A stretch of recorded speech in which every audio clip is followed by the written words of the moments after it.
We're back. Welcome to episode 54, ladies and gentlemen, pill poppers. We appreciate everyone, all the reoccurring fans that come in and watch the podcasts. We know we're a little behind on schedule right now. As of recording this, the drunk pod still hasn't released yet, but We're still drunk. I'm still recovering, and it's been a little just tough finding the time, but Liam's been recovering from his Puerto Rico trip. We'll cover that in a little bit. Yeah. I've just been busy, but now work has changed up a little bit. I should be able to find some more time, more energy. That's the big one, is the energy. Because when you're climbing trees all day, the last thing you want to do is, go home and, you just want to lay there and just not move. Yeah, but before we move on, Yeah. please like, subscribe, and comment your favorite movie. Right now, it's March 3rd, but once this comes out, it'll probably be March 10th, 11th, whatever.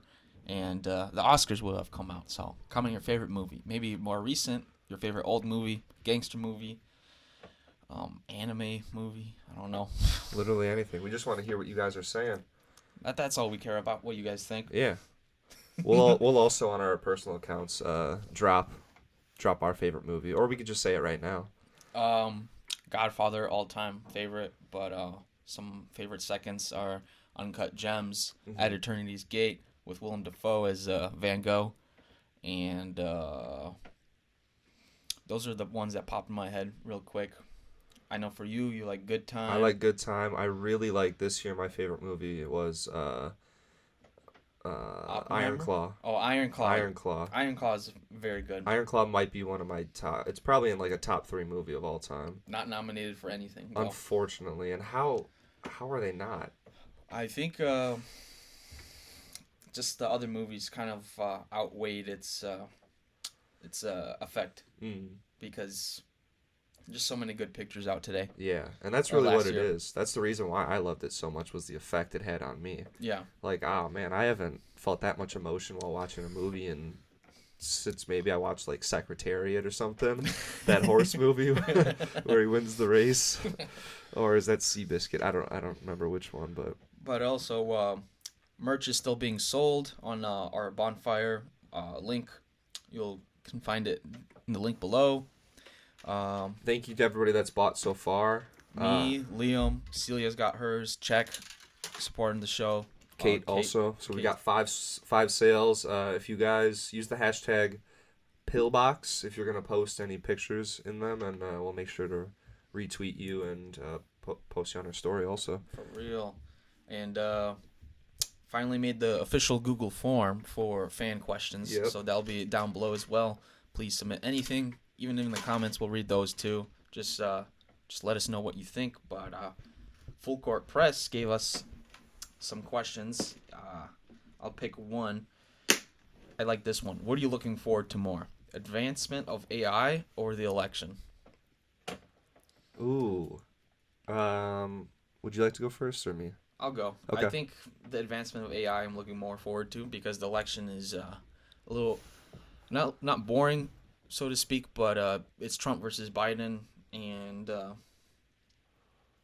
you'd think Trump would win. He didn't win 2020. Yeah. People thought he would get reelected, but you had Biden come in and win. You didn't think Trump would win 2016, but he did. So I guess that's the little interesting part, is who's gonna win. But I think public opinion, Biden's got the lowest approval rating of any president. Wow. I believe, and Trump is just catering to his audience very well. But AI, I think, since we started this show, it was just funny pictures and whatever. Now it's making videos, actually generating videos with a simple text. At least the artistry side of AI, and then we've got the computing side, NVIDIA going off on absolutely crazy on its evaluation, whatever, earnings evaluation, and they're pumping GPUs, pumping computing power to AI. So who knows where that'll go with that much pumpage. Yeah, and who knows if other companies, Microsoft and some of these other big players, are going to try and find some ways to They're produce definitely gonna that try. stuff themselves so they don't have to pay as much. Because they're definitely not happy having to give NVIDIA all this money. Well, Google has its own AI, right? They do, yeah. I mean, everybody's Everyone's making their own. Microsoft Copilot, Google, yeah, but and you know what you need to run those and is NVIDIA's GPUs. It's crazy because so like you were telling me the .com bubble or whatever, like Yeah. it was Cisco. I think it was Cisco was like in a similar position. I don't know the specifics, but they were in the gold rush selling like the equipment to mine the gold Mm-hmm. type analogy.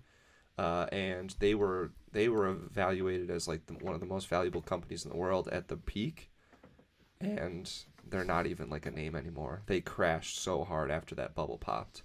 But whatever they sold, that happened, and then I don't know if there was an in between, but then you had servers was like the big thing, like Amazon, like Google having its giant servers, Amazon Yeah. having giant servers, and now it's moving on to computing power. So who? And I mean the opening of the servers, people selling shit, you can do shit, whatever, cloud drive, like it opened up so much shit on the internet. Yeah. So who knows what's all this computing power for AI will open up. Yeah, and to answer Full Court Press's question, AI advancement is also what I'm most excited for. Mainly because I just don't know where it can go. Yeah. The election, you kind of know where it'll go. Yeah, you've got an idea. Because, like, I mean, like, historically, things, like, Full Court Press was talking, when we saw him yesterday at the gym getting absolutely swole, Yep. about, like, the ebbs and flows of the cycle of, like, just the financial space in terms of when guys get elected. So usually, like, election year is an okay year, the year after is okay, and then things start to dip a little bit. Like, I feel like we see that historically, and history tells us that probably a similar thing is going to happen this election cycle, you know? So there's not as much unknown, I feel like. Mm-hmm. COVID kind of threw, like, you know, COVID was like a grenade that you were thrown in that just exploded that entire idea of, like, history repeating itself. But, yeah, I think AI, there's just, like, I don't know, you just don't know where it's going to go. It's that uncertainty factor.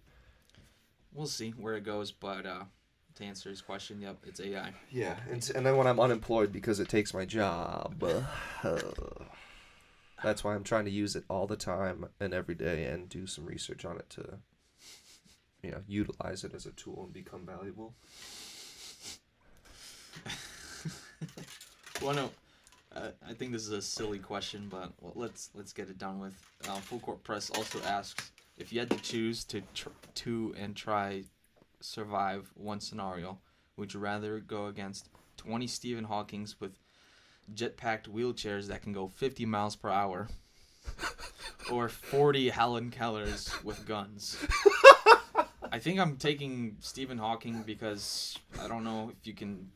I don't know what I'm given here in this situation, but I don't want to go against guns. Yeah. I'd rather just go against the wheelchairs. Yeah, for sure. They can go 40 miles an hour, though? 50. 50. I guess that's really fast, but like are they circled around me and just fucking? That's the thing. Like, is a gun circled around me? Because Helen Keller can't see, she can't speak. Oh, I didn't think about and she that. can't hear, right? So all she could do is feel that cold steel on her hands, that blood. So just like randomly shooting around, maybe killing other Helen Kellers and. Yeah, they can't even talk to each other either to coordinate an attack.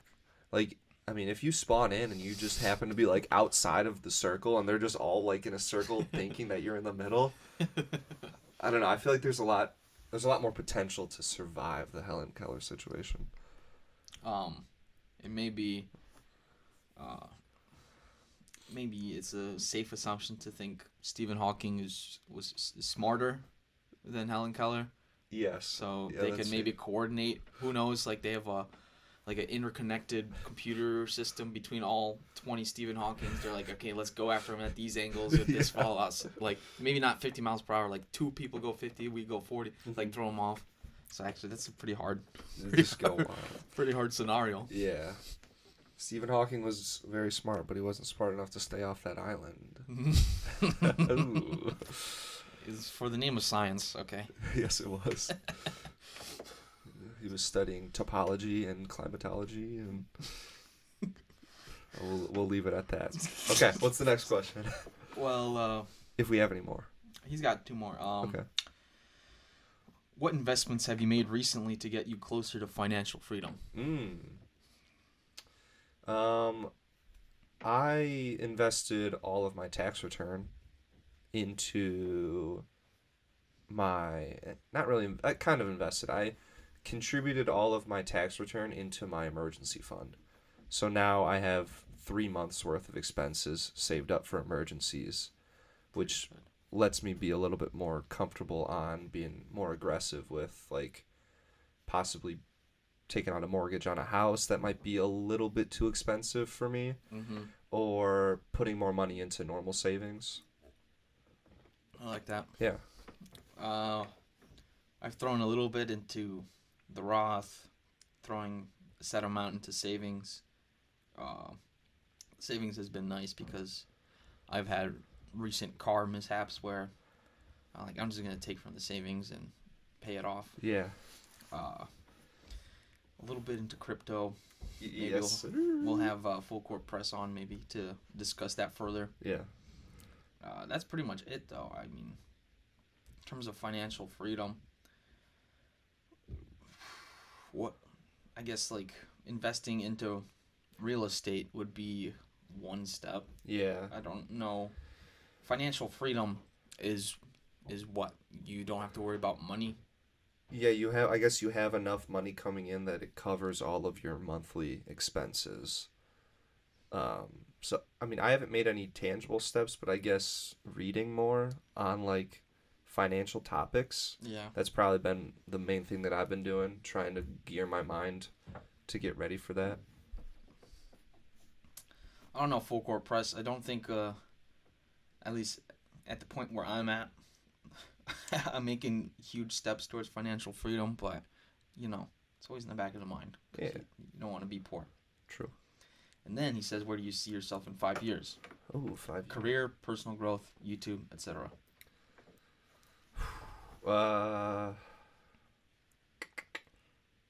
5 years, I see myself in a nuclear bunker because we go into a fallout. We go into fallout.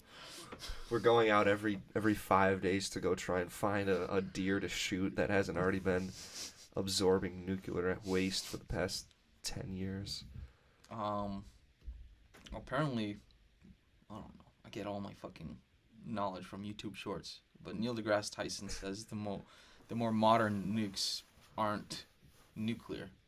It's just more fucking blast. Oh. If that makes any sense. Yeah. So, the nuke drops and it doesn't explode on the ground. It explodes like a certain distance in the air. Mm-hmm. And it makes like a flash, whatever. So it disintegrates anything in that little flash radius, and then you have a sonic boom that comes out and destroys whatever in a certain radius. But it's not exactly nuclear. Some older nukes, I think, would do that. Yeah. But Like the ones that were dropped on Hiroshima and Nagasaki. I believe. Who knows? Unless they target the nuclear facilities, the power plants. The power plants, yeah. Then you might have to worry. You might have to. Hopefully there's things like Chernobyl, how they dropped the reactor really deep down in the earth. Maybe they have something like that in case things pop off. Mm-hmm. But 5 years for me, I mean, I'd like to be maybe married, no children. I'd like to have probably some real estate, working towards other properties to try and start building up those assets. I want to minimize my liabilities and try and maximize my assets. So keeping probably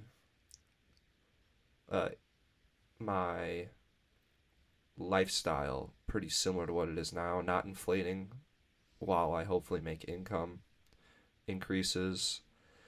I don't really know what I want to do for jobs.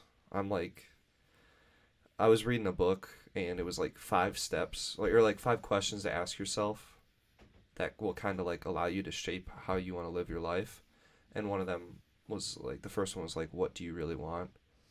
And then if you're able to answer that, then you can kind of tailor what you do with your time around that. Because, I mean, if I spend, if either of us were to spend 10 years on something, by the time we're 32 or 33, people are going to be paying us for our knowledge on that thing. Mm-hmm. So as early as we can, I'd love to try and find that thing that I'm really passionate about, that gets me up every day, and like go full force into that. So maybe on the path to that. Hopefully this channel's still going in 5 years. Yeah. Time. I think it will. Depending on the only thing that would really hurt it is a change of location for either of us. So Liam's thinking about a big boy decision, finding a house, and in terms of the pod relation, it would mean a farther commute for either of us. Maybe just for me, since you might have a dedicated room for where we do all of this, but nonetheless, I don't really care. I drive like 30 minutes for work. Doesn't really matter to me. Yeah. As long as we stick to a schedule, like half an hour, 40-minute drive, doesn't matter too much. Yeah. Even if like this turns into like a income generating thing, then more of a reason to do it, for sure. But let's say like in 5 years' time we move to a different state, then who knows? Maybe we invest in Apple Vision Pros. And then we're just chilling on like a beach. Our AIs are talking to each other. That'd be funny. You saw Lex Friedman tried to do that with Zuckerberg. Yeah. I didn't watch it, but just from like Instagram comments, people are like, "Oh, they're doing this while there's like a war and everything else. Like we don't care." But I guess it is the future. Like yeah, they were farther away, and it felt like they were right in front of each other when they were doing it. Mm-hmm. Which if we can integrate that, that'd be pretty funny. That would be awesome, dude. As like that technology becomes like more popular, the price will probably decrease a little bit. Like, and then imagine, because I'd say I consider us smaller channel. Yes. I don't know if like there's a more proper term for what we are right now. 149 subscribers. Please subscribe. Please subscribe. But at the point of our podcast right now, like a small channel doing one of those type of like podcasts, like like a meta podcast. A meta podcast. I mean, I think it would be. I would be astonished if I saw like 10 views and it's like that type of like production quality or whatever. Yeah. I mean, it's really. You kind of ask the question like, wait, what are these guys? And you know how like people love to be like the first in on something. There's so many people that love to be early adopters. We just get a flood of those dudes that are like, I was here when these guys were at 149 subscribers. Nobody will beat the OGs though. The OG 150, man, you guys are the best. That's what we're always trying to do here. Just like, we're not even set up where we're currently at. We're just always thinking, all right, let's just add this. Let's add this. Yeah.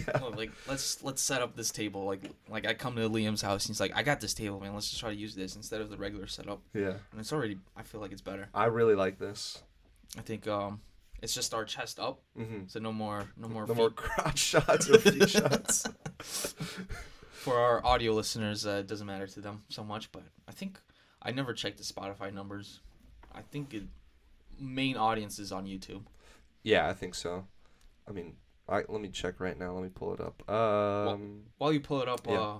In terms of my career, I have no clue, to be honest. Right now, I'm just trying to set myself up in getting certifications, experience, all that to open the door to other avenues. Who knows where that can lead? I think I really like being outside for work. It's been nice where I'm never contemplating like kind of like the troubles that you've told me about, where you're like, oh, I'm just inside, or I wish I could be like doing something else, whatever. Or unless you want to expand upon that, I'm not. No. You're pretty much head on with it. I mean, like I might staring at a screen all day is. I might not be doing something significant, but like yesterday, Saturday, I worked, and it was a beautiful day out, and I was just like, I was chilling. I was like, oh, I'm doing this for work.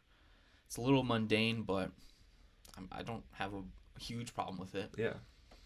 One of the past coworkers, he worked for 20 years doing what I'm currently doing, which is pesticide applications, and now he lives in Ottawa. Yeah.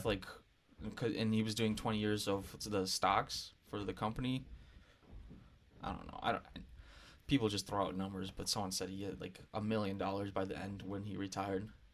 And he's like chilling. His property is very nice. Like he's got like a river stream running through his property. He literally bought the plot next to his house so people wouldn't construct a house there. So he's got this nice like forested part. Like I'm not saying in the middle of nowhere, but it's like peaceful. Yeah. So it's pretty cool. Like just doing something like that, chill. Yeah. 20 years, if you invest right, you can still retire. For sure. I mean, retire on a cushion. Dude, from our age, you put 200 something bucks in your Roth every month, you're guaranteed to be a millionaire. One of the most wild stats that I bring up like all the time on here because I feel like everybody should know. Only 200? Given how old we are, as like you get older, it changes. But this might have been like when I looked at it when I was 20 or like 18 or whatever when I first started. But we're 23 now. Maybe like 240 bucks, 250 bucks.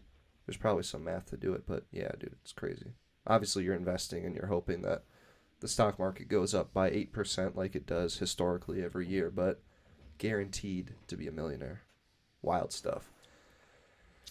And Ottawa, like, to kind of circle back on, Ottawa's not even, like, too far from, like, big city. And you're still getting, like, a comfortable small town feel while still being, like, an hour and a half from Chicago. Yeah. Like, that is such a dub. Mm-hmm. But I guess that's a good enough answer. Yeah. Full Court Press, thank you for submitting those questions. If anyone else has them, hit the Google form link down below, and we'll answer them on the pod. Please do. We'll literally talk about anything. You guys know us. Estimated audience size, or actually plays per episode on Spotify, average of 3. Okay, so it's YouTube. Yeah. It's YouTube. Yep. Okay, so let's move on to the next thing.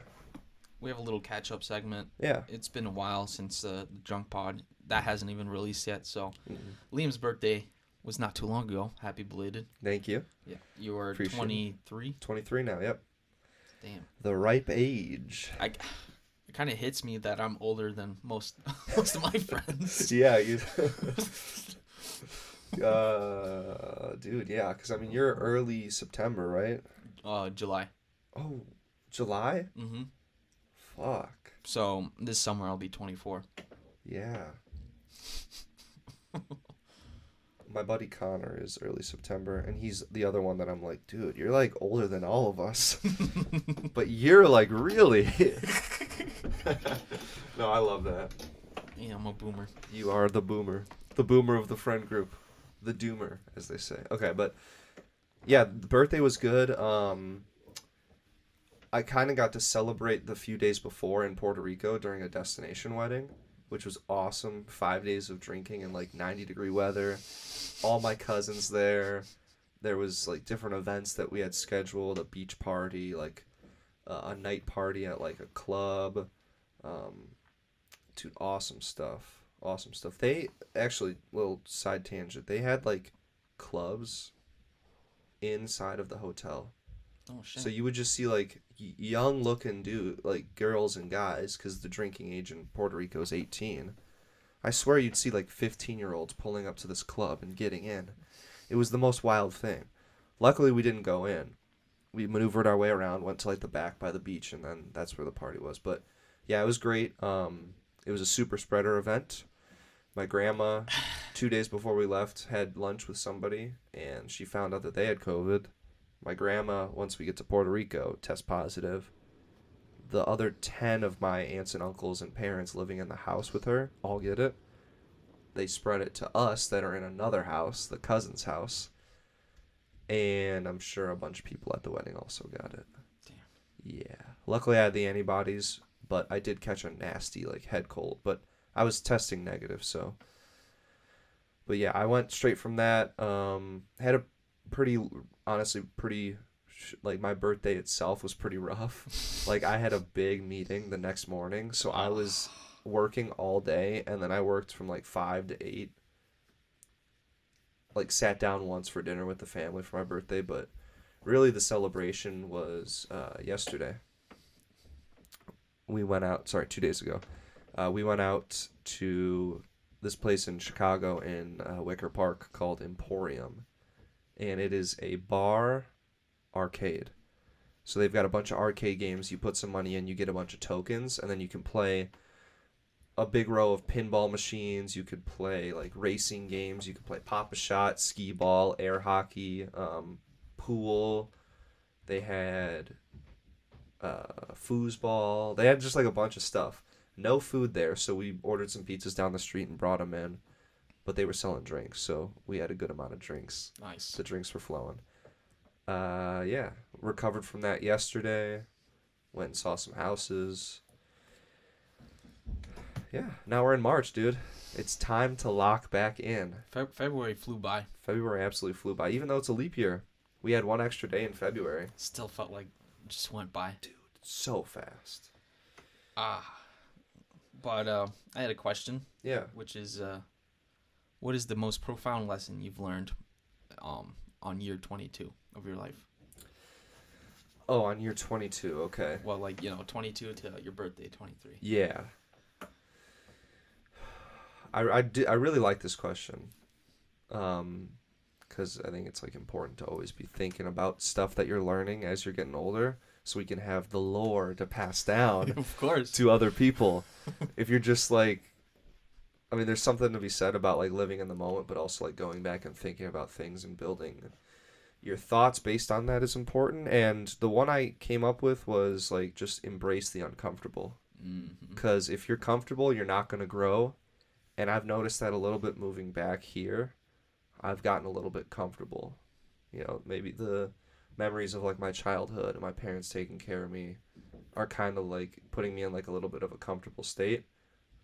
I need to go back to how I was at school, where I was really stepping out of my comfort zone and growing a lot. So I need to make sure that I'm always embracing the uncomfortable. I like that. Yeah. That's about it. That is the zone where you learn shit. Yeah. Like this doesn't compare on the same scale, but for work, they put me in a different truck, and it was manual. Yeah. I've never really driven manual before. Oh, yeah. I was like, shit, I'm a little afraid, but just allowing yourself to be a little uncomfortable, like, fuck it, I'm gonna do it. And Yeah. in 2 days, I think I can drive manual. Let's go. Nice. You and Nico both. Yes. Let's go. Shout out Nico. I found it funny. He was learning on like a sporty car, and I was learning on like this giant truck. The clutch on yours is just like You'd be surprised. It's fucking smooth. Not smooth, but like I think on smaller cars, it's more of a stickier like transmission, or like it's like you don't have a lot of wiggle room. Yeah. Maybe. Yeah. Whilst in the truck, it's older. You've got a little more wiggle room to play with. But could you could you explain like how a manual car works? You have the engine and an automatic transmission. You don't have to worry about, because you're spinning at different RPMs. Yeah. But the speed at which your engine is turning can't be the same speed your wheels are going. So you have to have a transmission that translates that engine speed to wheel speed. So an automatic transmission, it does it for you with like different gears. In newer cars, it's a computer that automates it. While in a manual, you have different gear ratios. So first gear, second gear. Mm-hmm. So like first gear, I think it's probably a smaller gear, so it allows you to move the wheels fast. Whilst the bigger gears, it's a bigger gear, and it's for higher speeds, because you can't be going 60 miles per hour with like a very small thing. You'll break something. Yeah.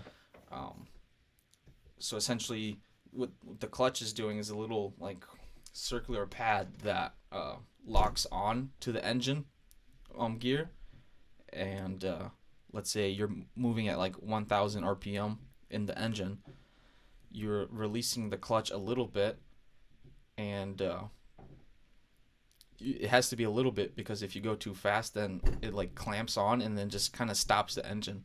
So you have to like slowly release the clutch so it can catch friction and then move alongside the engine at the same time. So that's what you're doing. You're managing that clutch, gripping the engine rotation. That's like a dumbed down version. I don't fully understand it, but I think that's the concept. I mean, you explained it perfectly. If you would have gone any deeper, I would have been like, what? Okay, so I mean, once you get up to say like highway speed, you're not really having to do much because you're sticking at the same. No, yeah, you just stick to the higher gear ratio or the higher gear, 6th gear, 5th gear, whatever, and yeah, it's just like your highway speed. Damn, so is like driving around on like side streets with stop signs kind of annoying for manual? I mean, it's more work than automatic for sure. Yeah. It's not horrible though because I guess depending on the way you drive. For me, I'm coming up to a stop sign. You can just put it into neutral, so now the clutch isn't spinning, and all you have to worry about is just going on the brakes, and then it's the same thing as starting to drive the car. You put it in first, second, whatever to move. You just you can't doze off. No watching anime while you're driving a manual. That would fuck, dude. Let's get everybody back to there so there's no more distracted driving. I think this thing's falling. Uh-oh. It is.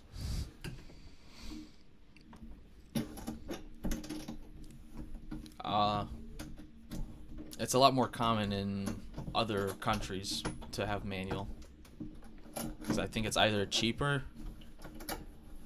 or that's just the way it is. Because like you'll go to, at least when I visited Lithuania, most of the cars like that my family had or like rentals were manual. Yeah, the cheap factor might be. It's a possibility. It is, yeah, but I mean, they're not making them anymore, right? They're not making a lot of manuals in the U.S. I think they still do. They still do, okay. At least for sporty cars. Yeah. Most definitely. But they have different systems where it's like you can have a steering wheel, whatever you call them. Like paddle shifters? Paddle shifters. Yeah. You have those. You have a thing in some automatics where you put it in the sport mode, and then all you have to do is just push it forward to change the gear, push it back, but that's like computers kind of handling it for you. Yeah. I don't know if I've ever asked you, what's your dream car? It's a 1980 maybe. I don't know the year, but Subaru G38. G38. G38? They only made 3,000, maybe a little more, of those models. And I just love the look of it. It's a 2-door. It's like a...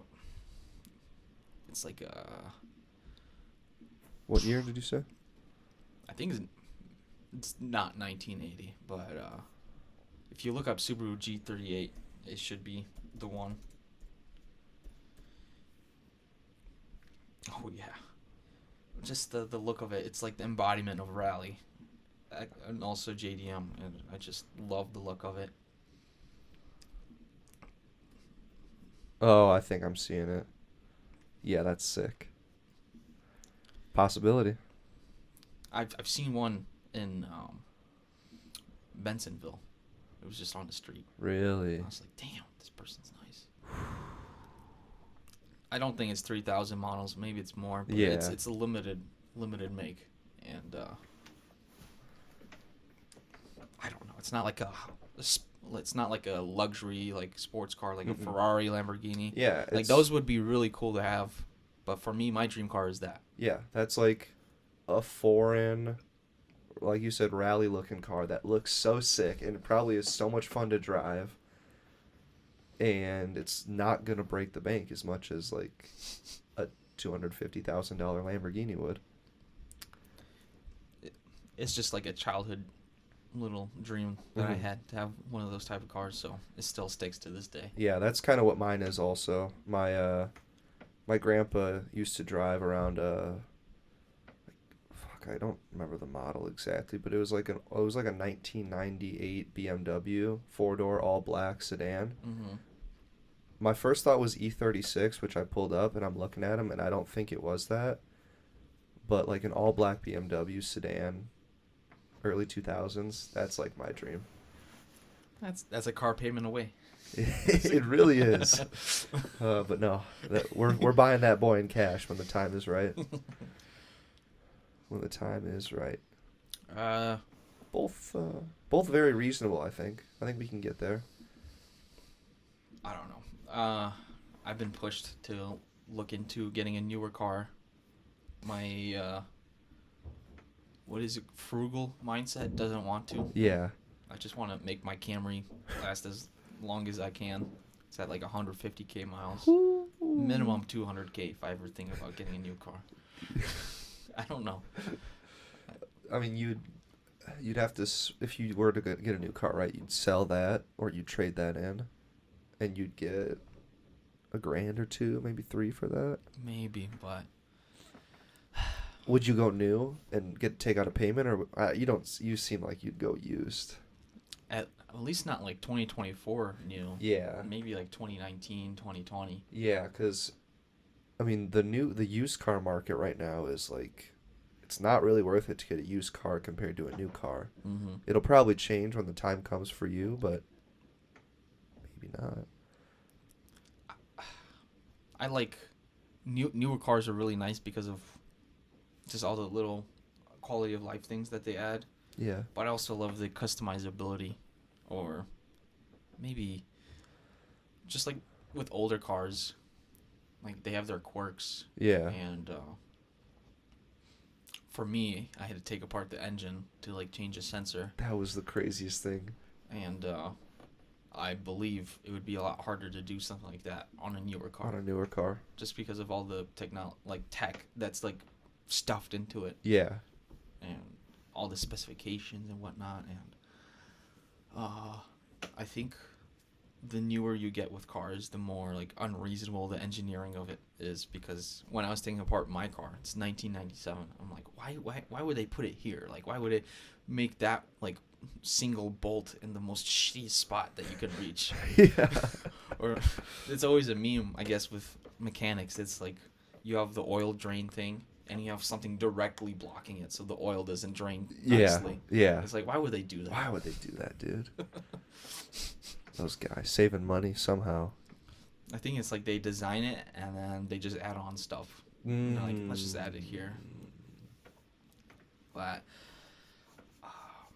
my Celia says I haven't transitioned to what's the opposite of scarcity mindset? Abundance. Yeah. Abundance mindset. It's really hard for me to think of abundance. It's more scarcity. Water half empty, I guess. Yeah. Wait, explain that a little bit more. Like, what does she mean by like just in general? Well, Because I you were guess- saying frugal. It's almost the same thing, right? Ye- Frugal, scarcity. Yeah. Like, you don't want to spend money because you don't think you have enough of it. What she said it in relation to the car thing, Yeah. but Listen, I think it's a good way to live. Like, now that your income has increased drastically, you would rather not increase your lifestyle, or else it's not gonna feel like you're getting your money up. But I don't know. I mean, I definitely. it's also something that's not super important to me. Yeah. That like my Camry, I've been maintaining it. It gets me from point A to point B. Occasionally there's a burp or a hiccup where, oh shit, I got to do this, but I don't necessarily need an SUV or a truck. Like, a truck would be nice, but I don't need it. I'm not hauling shit. I'm not like going off-roading all the time. Yeah. Like, my interests are more or less away from getting a newer car rather than getting a new car. Yeah. Like, I don't know. Right now, spring is coming. Hallelujah. Warmer weather in March. Hallelujah. And I'm really excited just to start a garden. Yeah. Like, me scrolling through ChatGPT, seeing like 3 different conversations of like perfect things to plant in Illinois, and Yeah. like when to plant them, how much to water them, and stuff. You're seeing my research. Yeah. How to fend off squirrels. The best sun amount for these plants. Oh my gosh, you went all in. I love it. I got the perfect thing to fend off squirrels. It's called a tub of water. Liam posted on his little story that he opened his cold plunge and there's fucking a dead squirrel in his cold plunge. Yep. And did you like throw it off of your patio or? So there was a dead squirrel in the cold plunge. As I'm about to go hop in, I'm like, oh my god, all right. I'm going to wait 8 hours till my dad gets home from work, and I'm going to show him it, and we're going to laugh, and then we're going to dump it. And we go out there, we look, and at that time, dinner was ready, so then we just went back inside, and we didn't dump it. We go back out the next morning. There's the squirrel that's sitting at the bottom that had been drowned for days. There's another squirrel floating at the top. What? 2! Another one fell in. So then we push it over to the side, we dump it out, and then there's just 2 carcasses. Oh my god. Yeah. Oh, poor squirrels. I know. So dumb. So dumb. How can you not get out? I guess it's like... Well, it's slippery. Yeah, it is. It's like probably 18 inches from the water to the top of the thing. Don't forget to mention it's fucking cold too. Yeah, definitely. Cold as water. Cold as. They're like, oh, it's a spring. Yeah. Oh fuck. The Titanic just shuts down. They needed to drink a little bit more. Oh gosh, I can't even remember what we were on before we brought that up. Frugal mindset. Frugal mindset, yes. Oh yeah, and then you wanting to do the garden. Do the garden, yep. Like I said, I don't want a new car, but I guess it's a reality that the time will come where I will need to get a different car. Mm-hmm. Mm-hmm. There will be a time. That will be a fun time. Let's move on. What are we at for time? We're cooking right now. We're at 43. Okay, let's move on to some top of the hour topics. Yeah, let's shoot through these, huh? Should we just start from the top? Sure. Okay. Some of them we're gonna go through fast. Dude, have you seen this guy Xavier Worthy? I googled it, but I didn't look up the video. If you we'll throw it up on screen. Him running this 40-yard dash. Xavier Worthy. I think he went to Texas, maybe. Breaks the 40-yard dash record at the NFL Combine, 4.21. And this dude's like a missile. Comes out of the gate just firing. All right, let's see. I'm watching it, showing it. All right, he started. He's running. Oh my. Okay. Wait, he just runs off to the side. Wait, what the hell? He is so fast. Is he just running around? Oh, I think this is the aftermath. What the heck? Is it? Or he runs it and then he starts like sprinting around the stadium. Yeah. If you put any sound on, the crowd goes wild. Oh wow. The crowd goes absolutely crazy. But I wanted to ask you, it's probably a combination of both, but which do you think is more impactful in him achieving that? Genetics or hard work?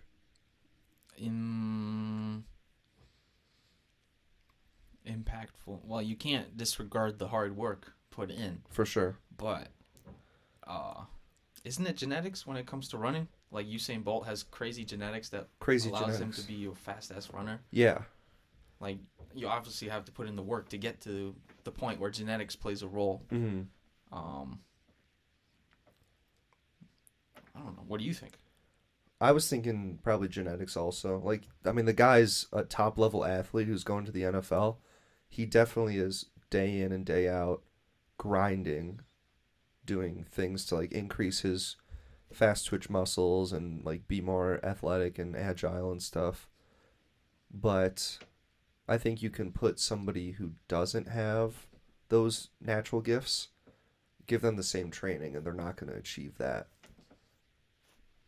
It's like you. I mean, you just said it. It's like once you get to the top, guys are looking for things to try and differentiate themselves to like get that extra step. Mm-hmm. Similar to like how the red light. That I found out about that from like Sean O'Malley and Tim Welch talking about it. They're top level athletes. They're trying to find these things that will propel them to like the next level, and this was one thing that they implemented into their routine that they thought they had some benefit from. So I mean, there's all these like little things, and I think genetics is like up there. Okay. Yeah. All right, next topic. Yep. Joe Rogan, Dr. Phil talking about how much land is owned by foreign parties. I think this is like, Joe Rogan on par, bringing up stuff that's old. Like, I swear I've heard this mentioned like 2 years ago. I was looking at YouTube videos like 6 months ago, a year ago, that it was like really running through like mainstream news. Funny enough, it was all Fox. Funny enough, it was all Fox, conservative news stream. I've always heard this, Mm-hmm. but I did quick Googles to look up news articles talking about it. One was about residential properties. So the largest foreign buyers are China number 1, Mexico number 2, Canada 3, India 4, and I think the total makeup is about $13 billion of foreign investment into real estate. Wow. That might be my more main concern. Mm-hmm. Because in 2008 or earlier, they turned real estate into like a security that you can invest into on the stock market. Mm-hmm. So I don't know about foreign intervention in that. But then I found another one talking about farm ownership. Canada owns the most amount, which is mainly just forests in Maine. Mm-hmm. And then China has some farmland, but their total makeup of American farmland is 3% of the total. Okay. I guess like you can question it, like why is China buying farmland? But yeah. But then you also have corporate farming, like whatever, that own a giant swath of Yeah, that. like Bill Gates owning like just intense amounts of farmland across America. So like, if it's a U.S. company doing it, who cares? But if it's China getting just 3%, then it's a big concern. Yeah. I think one of the other big things was that a lot of the land that China was buying was near military bases. So there was a case that they had just bought, maybe not just, but they had bought some land near like a base in South Dakota or North Dakota, Mm-hmm. which was causing politicians to be a little bit concerned. But after hearing like, I think in general in farmland, Canada, the Netherlands, the UK, they own like in the millions worth of farmland, and China's only like at like 300 or 400,000. But I think it's the areas that they are buying up that's what's causing concern. Yeah, so then that's like a security issue. Yeah. Where, what is it? CIA deals with international security, right? Yeah. FBI's internal. Yeah. So, I mean, just let the CIA fucking do something about it. For real. Like if you Let those boys cook. just, I don't know why it's so hard. Like if you're worried about that type of shit, then make a regulation where foreign parties can't buy land Yeah. 100 miles or whatever from military infrastructure or something. Yeah, and you'd think that wouldn't be too hard to pass through like the government system. But you know, there's corruption. There's so much stuff. some like I wonder if that has to come on like the state level. I wonder if state level legislation would be able to pass that a little bit better. I mean, they have the right in the state if they are concerned. I think Florida just passed it to where they're not allowing any Chinese government purchases. America. Speaking of corruption, I just saw this one interesting thing. California is thinking of passing a $20 minimum wage thing, Ooh. but they had an exception for places of business to have bakeries that wouldn't need to raise it to $20. Bakeries. And I guess, I don't know, I think it was to a connection to Gavin Newsom. Yeah. Governor Gavin Newsom, where he has a nice friend that owns a lot of Panera bread in California. No. Oh my god. So it's like, that's so obvious. Bro, oh my god. You have to be so tuned in to like realize this stuff.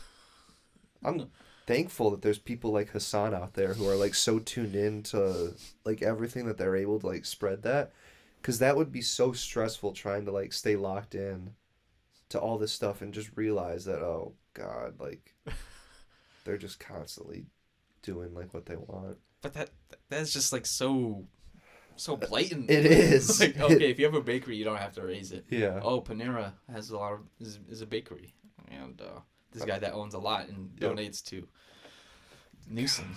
Dude. We're getting mad about it, but then when we're major politicians in like the United States government, we're gonna be doing the same thing for each other. Be like, it's all a question of integrity. It is. It is. If you can withstand the money. Yeah. Next topic, Aaron Bushnell. This is a little farther back, but it's still relevant. Hopefully, when this comes out, Aaron Bushnell did a protest / suicide, self-immolation, where he sets himself on fire. He was a U.S. airman, dude, and he didn't like what Israel was doing, so he set himself on fire outside of a Israel embassy. Yep. Lots of controversy about obviously the Israel connection, but also the glorification of suicide. I wanted to look up past examples of self-immolation.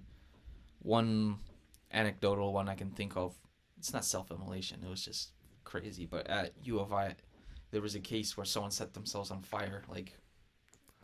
Jesus. Like, yeah. Like, not out of protest or just... I don't think it was protest. I think accident? it was just, like, mental health problem, but... I think it's crazy, the media attention towards this. Even though I don't notice on media, I just see the outskirts of people commenting on it. Mm-hmm. Yep. People are like, the comments that you see on like posts about it are pretty rough. People saying like, why did he do this? This will not like have any effect. Or like, I think in the grand scheme, it doesn't have an effect. No. Like, I didn't forget about it, but I kind of did until you wrote it down. Mm-hmm. But just like that, like, people stop paying attention. I'm like, I think in the time that we're in right now, it gets washed over. So it's so easy for news articles just to wash over it. Because I mean, there's like, I guess the significance is that he was part of the army. Yeah. So I guess that's like... I will not take part in like the genocide of Palestinians. He did it on Facebook Live. I thought it was Twitch. Oh, was it? It was he live streamed it, which is live stream wild. is nuts. Dude, did you see the video? I couldn't find it. I found it on Twitter. Like, he dumps the gas on himself, and then it takes him like probably 10 to 15 flicks of the lighter because it won't light. Oh. And he's just sitting there like in silence while like an officer is like, "Hey buddy, what are you doing?" And he's just like, not lighting, and your heart is just like racing. And then eventually, when it does, the video that I saw blurred everything out. Oh, okay, so it was censored. Yeah, but wildly, as he's burning, there's a cop that's just got him at gunpoint the whole time. And then one of the paramedics runs and he's like, "I don't need a gun. I need a fire extinguisher." Pretty wild stuff, dude. Christ. Pretty wild stuff. Give me the heebie-jeebies a little bit. Yeah. Thinking about that. Next topic. Putin gifted Khabib $20 million in land after beating Conor. Khabib obviously beat Conor McGregor in 2018. and I don't know how this is just coming to news now, but apparently, allegedly, Putin gifted him $20 million worth of land in Russia for winning that fight. Him and his father. I mean, that's just legendary. There's not much more to say than that, but he didn't win? He did win. Khabib beat Conor McGregor. Oh, okay. Yeah, so Khabib Nurmagomedov, the Eagle, is an undefeated retired UFC fighter who fought in the 155 division. Beat guys like Dustin Poirier, Justin Gaethje, and Conor McGregor. Mm-hmm. Considered one of the greatest fighters of all time. From Dagestan, which is in Russia. Yeah. And, I guess Putin loved him after that. The mic's falling. Oh, no. Putin loved him after that and gifted him a bunch of money, which is pretty baller. What would you do with $20 million worth of land in Russia? Wait, $20 million or 20 million? I guess you didn't specify. Is it land or like, is it square footage or is it... I don't know what the square footage is. $20 million worth of land. Which is pretty ambiguous. Like, we don't know, but I mean, a ton of land. I don't know. Just leave it there. I don't know. If you're a capitalist, you go and cut down the trees. You can maybe find oil or some resource in there. Yeah. Or commercially develop it. Me, personally, maybe cut a few trees here and there, sell off the timber, plant more trees. I don't know, build a nice little compound. Hell yeah. I don't know. I love it. No, I love it. All right, next. Dude, this video is crazy. An officer shoots at a man in the back of his patrol car after mistaking an acorn falling on his car for gunfire. Wait, what the heck? Okay, so body camera showed. Oh, Florida, of course. Throw some volume on that. Wait.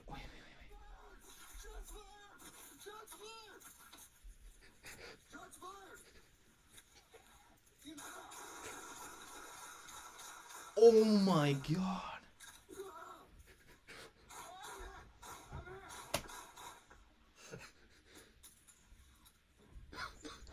That is... I'm hit. That is bizarre.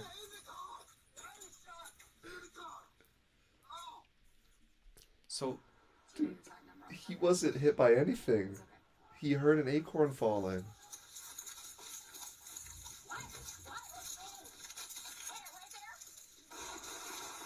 Oh, and then she joins in? Wait, so there was like someone in the back seat? There was someone that they had just grabbed in the back seat in cuffs. I don't know if the guy survived or not, which makes it a little bit darker. Get back! Where is he? Oh my gosh. After witnessing the officer's distress, another responded with gunshots of her own as Jack's girlfriend can be heard screaming behind her. Internal investigation says an acorn could be seen striking the top of the officer's patrol car. The officer said he thought the sound was a gunshot and believed he hit... What do you mean you think it was a gunshot? What do you mean you think you got hit? What the hell? Like, dude, him rolling around. I'm hit! Shots fired! That is... Dude, scroll back and watch that first time he does the roll. He rolls like 3 times. Yeah.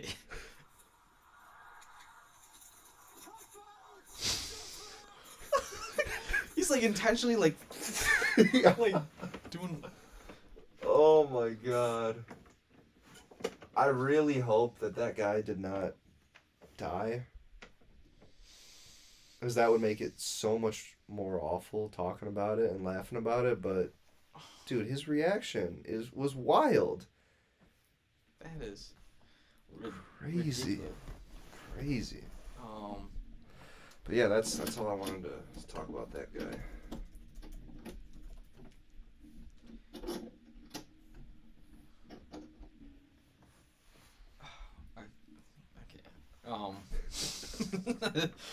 We're at an hour. Next topic. Yeah. Helldivers 2. For our non-gamers here, it's a game where you are part of the U.S. space force defending all these different enemies like taking over planets and getting closer to your Earth, and it kind of came out of nowhere, and it just like ran off of the starting line. Like right now they've sold 3 million copies in a month, and I think concurrently it's like 400,000 players playing. It looks beautiful.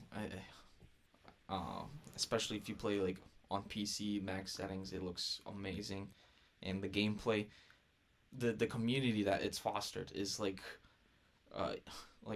stereotypical U.S. camaraderie, where like boys, like we've got to like fight on this planet because it's a let's say global effort where you have all these players contributing. Like every time you beat a mission, it's like liberating the planet a certain percentage, but if you lose, then it gets unliberated. And right now there was a place called Malevelon Creek where it's like these AI enemy fighting, and it's kind of like, let's say, Helldivers 2 Vietnam, so to speak. And like it's just, if you look up like Malevelon Creek Vietnam or something, you'll see like the craziness where it feels like a Terminator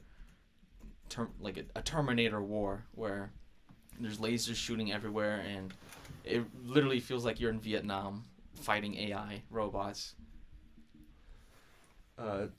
Malevelon Creek is known as Robot Vietnam by some players and is considered by some to be the game's best planet. In the game, players fight against automatons, which are Terminator-style killer robots. Automatons. I think that's the pronunciation, but... Ooh, okay. This looks so sick. Oh, yeah. Try to, like, skip forward. See some fighting. Like, in the middle. Yeah, maybe. let's do some craziness. Yep, maybe right there. Yep. Oh! And the scale, because you have your own personal spaceship in the sky that you flew in from, and so you can call in an orbital strike, an orbital laser, reinforcements, weapon drops, and then like the amount of enemies, like if you're playing on a harder difficulty, like increase the intensity immensely, and like there'll be moments where like you're stuck in like a certain place and just surrounded by people, you don't know where to go, and you'll see like some videos where they'll play like that sad war music. It's like dun, dun, and like you throw like an orbital strike on yourself. You're like, I'm just gonna sacrifice myself to kill all these guys. Yeah. And is it I saw those guys were playing multiplayer. It's 4-player. 4-player. So that's like the max, but it's a global effort, like I said. So everyone's doing their own mission. You can join in on people doing their missions. And then it looks awesome. The devs are going to add 2 more like different factions of enemies to fight against. And the reason I want to bring this up, because we also have Palworld, the Pokemon knockoff almost. Yeah. They've sold 25 million copies. Wow. And I think it's like these 2 like games recently are like big jabs towards the corporate gaming world. Yeah. Where they're releasing $70 games that are junk, and these games are like $40. And I think I saw in Dota or whatever, they have a DLC that literally costs like $70, and it's just like for some like cosmetic looking thing, where you can get 2 amazing games for the price of that one DLC. Jeez. In relation, Pokemon Legends Z is also coming out. I'm very excited for that. With some hype for a new Switch console to be released as well, I believe. That's just what I read. Interesting. I wasn't aware of that. That's exciting.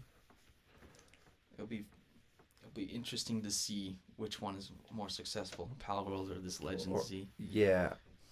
It really is, because Legend Z probably will be $60. It will be much less like it's gonna be like a chibi art style, Mm-hmm. and you're gonna be playing on like handheld versus Pal World. You can play On PC. console. I wonder if they're gonna make it the new console exclusive. If it comes Legend out. Z Yeah. only like you can't play it on Switch. Well, if they come out with the new Switch, Hmm. I wonder if it's gonna be just exclusive for that. I doubt it because it doesn't seem like a right business move to me. Yeah, but it also would like entice some people to buy the new Switch. It's tough to say. It's very tough to say, but yeah, I mean, though, Pokemon Day just happened, so there was a bunch of announces for like different little spin-off games that they're gonna release and that sort of thing. I'm kind of on like a point where I'm not playing it. I go through waves on Pokemon. It's my favorite gaming franchise of all time, and I go through waves on like what I play. So, I played the newest game.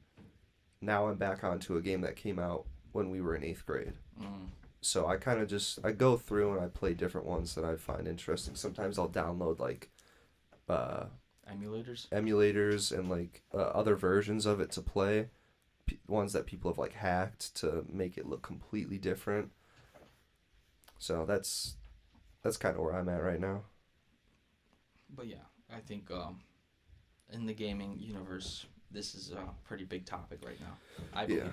Yeah, no, I agree. I'm glad you brought it up because I wasn't really aware that Helldivers and Pal World were both like small studios. Yeah, and they're popping off. Popping off. Next topic, we've got the Oscars coming up. Probably will already have happened once this episode comes out, but I thought I'd give my predictions right now. Let's see. For Best Picture, I'll send you the link that I'm looking at. Okay. It's right here in the notes. For Best Picture, you got American Fiction, Anatomy of a Fall, Barbie, The Holdovers, Killers of the Flower Moon, Maestro, Oppenheimer, Past Lives, Poor Things, Zone of Interest. First time ever I've seen all of these. So, in my opinion, it's going to be Oppenheimer, just because the grand scale of it, the release, Christopher Nolan, I don't think he's won an Oscar, surprisingly. Wow. That's what I've been told by Celia. Just in comparison to everything else and the hype around it, I believe Oppenheimer's going to win Best Picture, which is like that big grandiose Oscar to win. Yeah. Best Actor, I haven't seen one of it, which was Rustin. Mm-hmm. And I don't know what that movie's about, but you got Bradley Cooper in Maestro, Paul Giamatti in Holdovers, Cillian Murphy, Oppenheimer, Jeffrey Wright, American Fiction. My fan pick is going to be Paul Giamatti in The Holdovers. That movie is like a Christmas movie about these kids that are at a private school that can't go home for Christmas, so they have to stay there, and Paul is one of the teachers that's also forced to stay back and watch over these kids. It's filmed like a early 2000s movie, or in that art style. So it's not like it doesn't have that cheesiness that you think about 2000s movies, but it's got that like really old grainy look to it, and I don't know, I felt very cozy watching the movie. Nice. It's a great, I think I was really surprised because I for some reason, it was around Christmas time that I watched it. I looked up top Christmas movies of all time, and then this movie came up as number 2. And it's just came out this year. Yeah. Whoa. So, I loved the movie. It was great, and he was great in it as well. So I think he's gonna win Best Actor. Best Actress, it's really just a fight between two people. Killers of the Flower Moon, Lily Gladstone, and Emma Stone in Poor Things. Poor Things is a great artistic movie about like a Frankenstein girl learning about the world, and then Killers of the Flower Moon is about let's say these Americans that come and try to marry Native Americans that have oil rights and try to steal their oil money. And Lily Gladstone is the Native American woman that Leonardo DiCaprio marries in the film. She does a really great job, and I think she won it for not the Grammys. What's the Golden Globes? She won it for Golden Globes, and I don't know. We'll see if they give the award to a Native American, because I think one famous example was when I forgot his name, but the guy that acted in The Godfather won. He didn't show up, maybe, and he had like a Native American woman go up and give the speech or whatever. Wow. But I think she's gonna win, but Emma Stone may also win.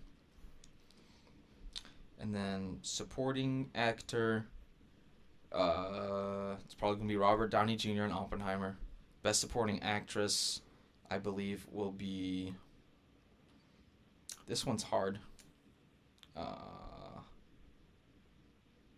think it's gonna be Davine Joy Randolph in The Holdovers. She was like the cafeteria woman in there, and she did pretty well. I don't know, she won it in the Golden Globes, so I think it's just gonna transfer over to there. Best director, Zone of Interest, Poor Things, Oppenheimer, Killers of the Flower Moon, Anatomy of a Fall. This one is hard. I think, honestly, it's going to be Poor Things. Yorgos Lanthimos. It's just a great film. And I think that's all I want to really... Oh, just for me, visual effects, the creator has to win.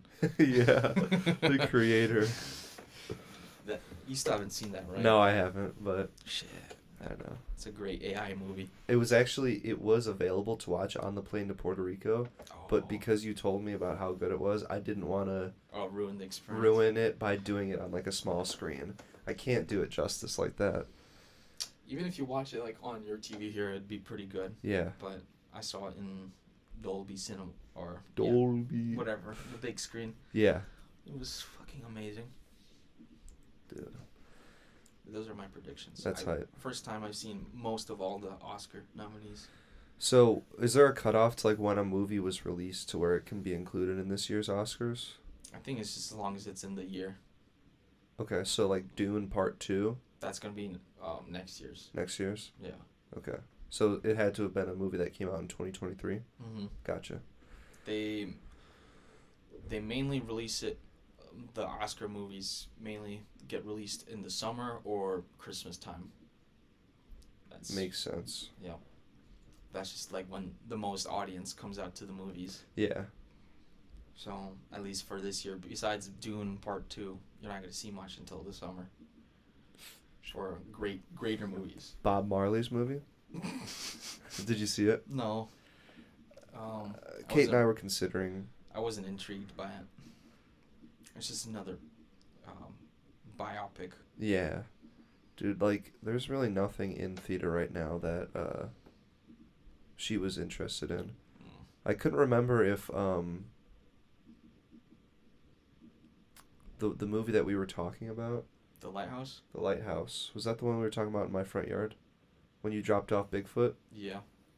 It wasn't in, like, theaters right now, so... It was only for Wednesday. Yeah. One day showing. That would have been cool to watch, but... Yeah. It's fine. I have it on DVD. Let's go. Let's go. And then let's finish off with UFC 299. Okay. Yeah. 299 next weekend. Sugar Sean O'Malley, March 9th, defends his title in his first title defense against Marlon Chito Vera. The drippiest UFC fighter. The drippiest UFC fighter. If you look up Marlon Vera and you see some of his drip, he is incredibly drippy. He's also the only guy to ever beat O'Malley. Oh. There's a lot of controversy surrounding that win because Marlon Vera kicked O'Malley in the leg, caught his peroneal nerve, which caused him to get what's called drop foot. Mm-hmm. He was unable to use his right foot to the point where like he basically couldn't move anymore. He ended up falling down, and then Cheeto hit him a few times. The ref called off the fight. I see. O'Malley's been undefeated since then and won the championship belt. Cheeto since then I think has gone like 3-2, stuck around like that top echelon, but he's coming off a win. O'Malley wants to have that revenge story, so they're doing the fight. You want O'Malley to win? I do. I honestly I like both the guys a lot. O'Malley's my guy though, so I'm always gonna ride with him. I want O'Malley to win. I think he's gonna win by 4th round KO. Oh, okay. I think the fight's gonna be pretty slow. They're gonna be feeling each other out. They're both gonna have great gas tanks, and I think O'Malley's gonna be a lot faster than Cheeto. He's gonna be piecing him up a lot, and then eventually he's gonna find the KO. Okay. Some other good fights on the card also. Dustin versus Benoit. Yeah, Dustin Poirier, which you probably recognize that name. He beat Conor McGregor twice. Okay. And then he's fighting a dude named Benoit Saint Denis. Oh, Benoit. Benoit Saint Denis. Saint Denis from Red Dead. Oh, this guy's from Red Dead? Yeah. Oh, shit. And this guy is a French special ops guy. Oh, crap. Like a legit killer. He's only been training MMA for like 5 years, I think. But he's an animal. And he's going against one of the best of all time, Dustin Poirier. Yeah. Dustin's fighting down like 10 ranking spots to fight this up-and-comer. Yeah. Shout out to him for doing that. And then Kevin Holland, who's one of my favorite fighters, super entertaining, great fighter, is fighting one of the most legendary non-UFC guys of all time, Michael Venom Page, who there's a famous like post-fight celebration of him where he knocks a guy out with a knee, caves his skull in to the point where like he had skull fractures and stuff, puts on a Pokemon hat, and rolls a Pokeball at him as his limp body is laying on the ground. Oh my gosh. This guy's an entertainer. He's like one of the greatest karate style fighters of all time. And like, I mean, this whole card is like must-see TV. I'm so excited for it. Awesome. Yeah. Let me see if I can pull up the whole main card to see if I can just drop some little parlay for you guys. Okay. So it's oh my god. I forgot how jacked this card is. Oh my god. Gilbert Burns versus Jack Della Maddalena, Piotr Jan versus Song Yadong, Curtis Blades versus Jalton Almeida, Mateusz Gamrot versus RDA, Kyler Phillips versus Pedro Munoz. Oh my god. Okay. I'm so excited for this card. All right, I'm gonna go Piotr Jan, Gilbert Burns, Kevin Holland, Benoit Saint Denis, and Sean O'Malley. All right. That's the 5-fight parlay. Me too. That's why I'm putting my parlay. Make some money, folks. Good. Thank you everybody for watching today. Let us know what you think in the comments. Yeah. Glad you all stuck around. If you did, hour 20 in, we appreciate you. Talked about some good topics. Now we're about to wrap up here. What do you have planned for the rest of the day? You said nothing yet, right? Some gardening, food prep, and maybe some basketball. Oh, some basketball? Yeah, I got an old friend visiting. Hell yeah. Enjoy the outside. Yes. I'll probably go play around a disc golf, get some other side projects done, and just get mentally prepared for the week to come. Yes. All right. Thanks for watching, guys. See you in the next episode. See ya.